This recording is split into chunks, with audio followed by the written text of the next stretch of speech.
अंगणवाडी सेविका कानोली 12. माझा विषय आहे स्वयंपाकघरातील स्वच्छता व अन्नाची काळजी. स्वयंपाकघरातील भांडी आपल्या स्वच्छ करून त्याचं अन्न शिजवणे व आपल्या घरातील धान्य व कोरडे चांगले वाळवळ करून स्वच्छ करून ठेवणे याची आपण काळजी घेतली पाहिजे. माझे 2 शब्द सांगतो. मी नागासाकी अंगणवाडी सेविका प्रमिला रणदिवे आणि आगमने सुद्धा. माझा विषय आहे परिसर स्वच्छता.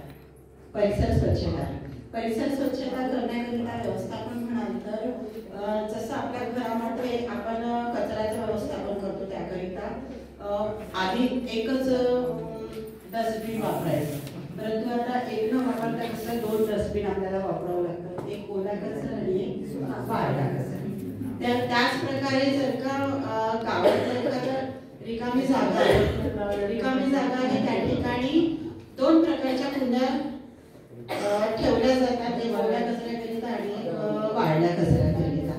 त्याच प्रकारे जो गावातील पुरुष वर्ग आणि त्याबरोबर मागोमागच स्त्रिया काही कमी नाही आहे खर्रा वगैरे खाणं, तर त्या सोबतच जे प्लास्टिक मिळते चवळणी आजाराचं सगळ्यांनाच माहिती आहे. तर ते म्हणजे सर्वात मोठा आरोग्य घातक विषय आहे. तर त्याचं पण म्हणजे व्यवस्थापन आपण केलं पाहिजे आणि कोरड्या कचऱ्याची जी कुंडी आहे, जसं आपण खड्डा घोटून खातो तर ते पॉलिथिन पण आपण त्या कचरा कुंडीमध्ये टाकू शकलं पाहिजे. मॅडम परत म्हणजे जेवढे आहे त्यावर मी एकच ठीक आहे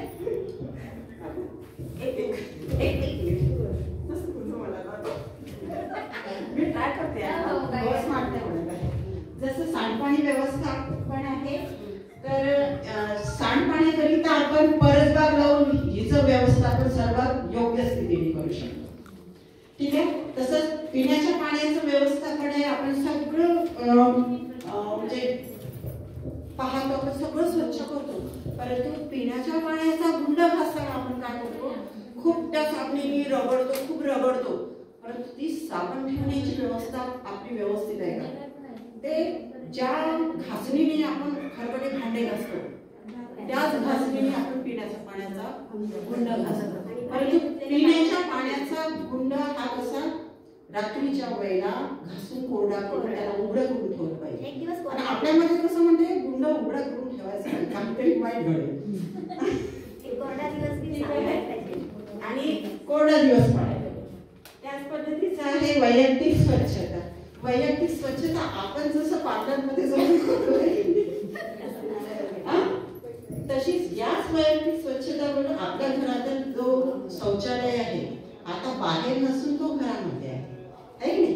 प्रत्येकाच्या घरामध्ये शौचालय आहे. आपण सारे कामं करतो परंतु त्या शौचालयाकडे दुर्लक्ष करतो. परंतु आपण एक घरची स्त्री म्हणून जशी आपली आंघोळ होते तशी त्या शौचालयाची आंघोळ करणं हे जरुरी आहे. हे मेन स्वच्छता आहे. कारण की आता संडास घरामध्ये आहे, लहान मूल जाईल तो बाहेर निघेल त्यांनी पायावर पाणी घेतलंच पाहिजे, तो बाहेर आलाच पाहिजे. हे व्यवस्थापन याबद्दल मी जास्त नाही बोलू शकत.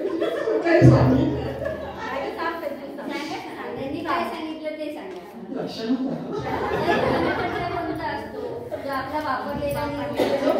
जो वापरलेला कचरा आहे तर तो ठेवताना कचरा कसा ठेवताना कुठे आपण टाकतो तिथे गड्डा करणं जरुरी आहे.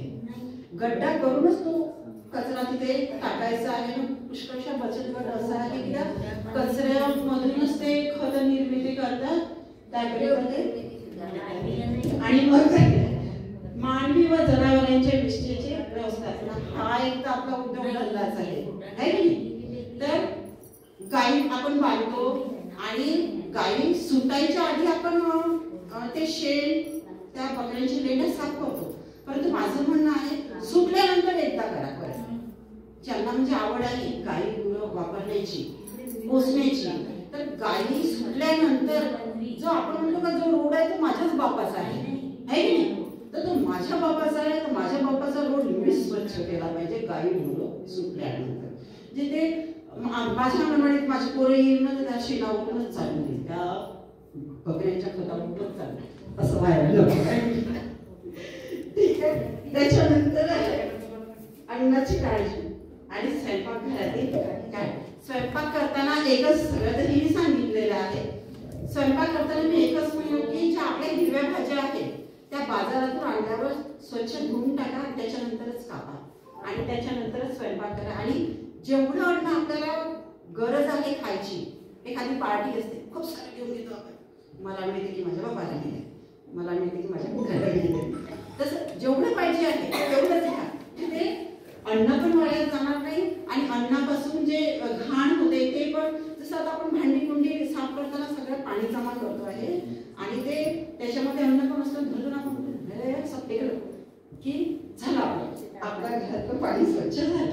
तर त्याची पण विल्हेवाट म्हणजे ते पाणी जे आहे सांडपाणी टाकतो ते चाळणी असते आपली, चाळणीमध्ये जसं बेसिंग असते, बेसिंगमध्ये आपण कचरा अडकू नये म्हणून चाळणी ठेवतो, त्याच्यावर तो पाणी टाकतो आणि जो मग ते वरचं अन्न असते ते आपण पन्नीमध्ये किंवा मग ओल्या कचऱ्यामध्ये टाकतो.